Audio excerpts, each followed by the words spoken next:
Hey, you know what I really like? Indie games. You know what I also really like? Game demos. And something I don't see a lot of people talking about is indie game demos. In today's day and age when new stuff comes up every single day, you may say that the amount of indie games being released by people on the internet is pretty much endless. And what do creative developers have in mind at the time of making their own stuff? I gotta say, some of those games are interesting, but sadly, others are pretty boring and not worth talking about. That's why I decided to dig into the never-ending world of indie game demos and giving some love and appreciation to small developers and their stuff. So buckle up, because today I will be covering 5 indie game demos. Maybe next time I will review quick full indie games, but for now I just wanna focus on demos and what the first impression of those games was for me. Also, if you wanna check out these demos by yourself, I'll put links in the description for you to try them out, and if you want to, buy the full game. First off, we have Rev. Rev is a game made by Foxtalk, where you control a fox in its daily attempt to survive by chasing down other animals, killing them, and carrying their corpses to your habitat. You can also control multiple foxes and increase stats such as your attack and speed after a day is finished.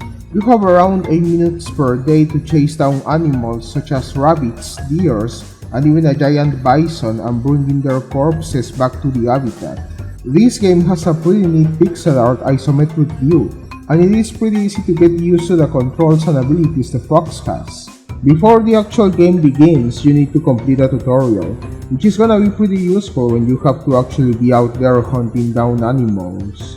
It is also worth mentioning that this game doesn't really get graphic when it comes to killing the animals, so there's no need to worry about that. But also, if you don't want to kill innocent animals that you may find cute, then maybe this is not the game for you.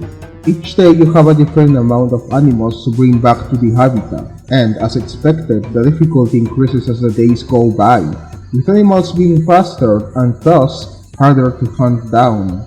I personally got stuck in the day 6, which was the day where you had to kill the big bison I was talking about earlier, and that's pretty much the only animal you need because there isn't any other animal during that day. And the bison is not only hard to kill, but it's also pretty fast, so hunting it down became a pretty hard thing to achieve, and in the end, I just couldn't do it. But overall, this felt like a pretty cool concept. Just having to kill animals as foxes and then bringing them back to the habitat is such a simple yet interesting idea for a game.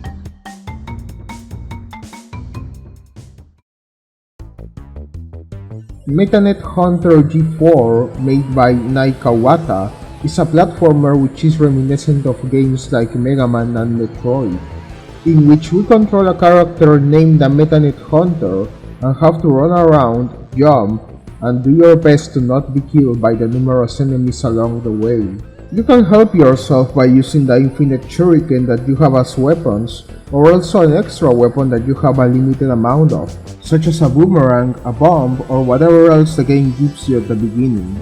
There's also checkpoints that you will definitely want because it can get pretty easy to die in this game if you're not careful enough. At the end of the level, there's a boss that you need to defeat to beat it, a wheel with a mustache that became a bullet hell all of a sudden.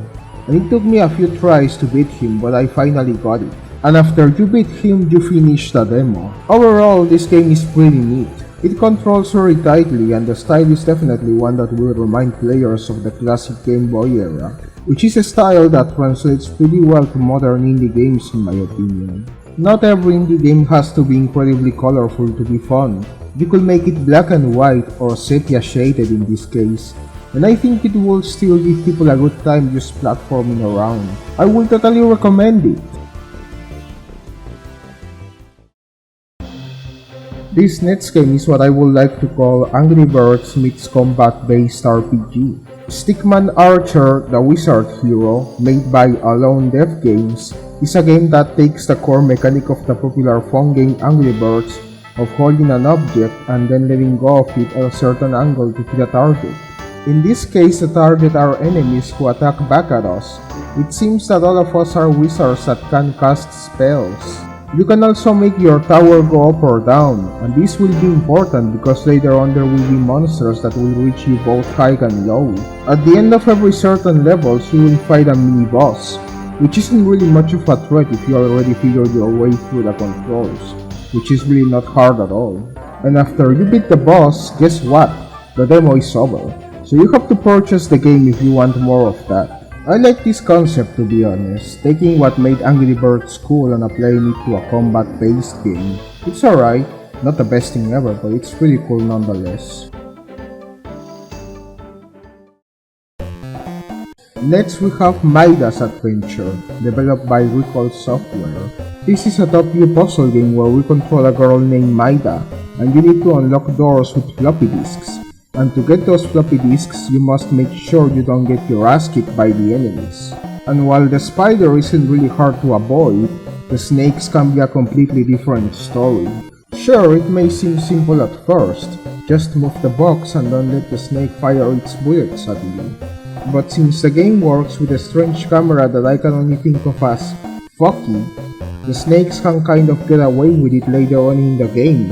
And by later on, I mean level 3. I tried many times, and I was determined to beat this level, but this honestly didn't make things better, so I just gave up and moved on with my life.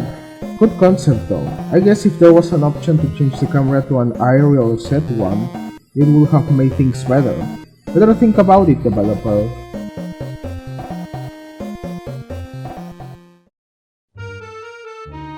And here's the last one for this video, which doesn't really mean anything because these aren't in any order.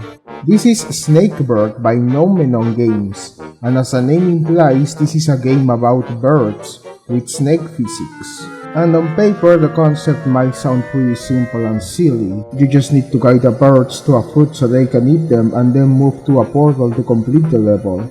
Nothing out of the ordinary. But the thing is, right, that either I suck very badly at this game or it just doesn't fucking work. Because I've been stuck in the first couple levels just trying to figure out a million ways to guide the birds to the fruit and then to the portal, and it will get incredibly difficult. Either because they will just fall into the water or because some stupid obstacle will not let me get into the portal even after I got the fruit. With how simple the concept is, you will expect that you will get through the game easily. Well, I encourage you, dear viewer, to try the demo, and see for yourself if you don't struggle with the game. Maybe it's just me not using my 2 brain cells, but this game honestly kicked my ass really hard. And it's nothing personal against the developers, I'm sure they did their best with this concept, but this is just not my type of game, I'm sorry. Try to figure out more fair ways for people to play your game. Thank you. Alright, that's it for this video. Thank you so much for watching, everyone. I had to play a bunch of indie demos for this video, and let me tell you, it was kinda difficult to select ones worth talking about out of the many I played, but I still enjoy seeing what a small group of people could come up with. Don't forget to support indie game developers. They are basically fans making stuff for fans, so give them some love and appreciation. As for me, I will continue with this series, so that means I will continue my journey of finding decent demos, and maybe even full games on both itch.io and Steam. Although I might just stick with itch.io for now since it has more stuff that won't make my laptop explode while I record the gameplay. Also, yeah, I called it itch.io and not itch.io because I feel it's better that way, deal with it. Either way, thank you for watching and I will see you in the next video. Bye! Hey, thanks for watching. It means a lot to me, and if you like this type of content, make sure to subscribe so I can keep making it. And also, let me know in the comments if there's a game you would like me to cover in the future. With that said, take care and I'll see you next time.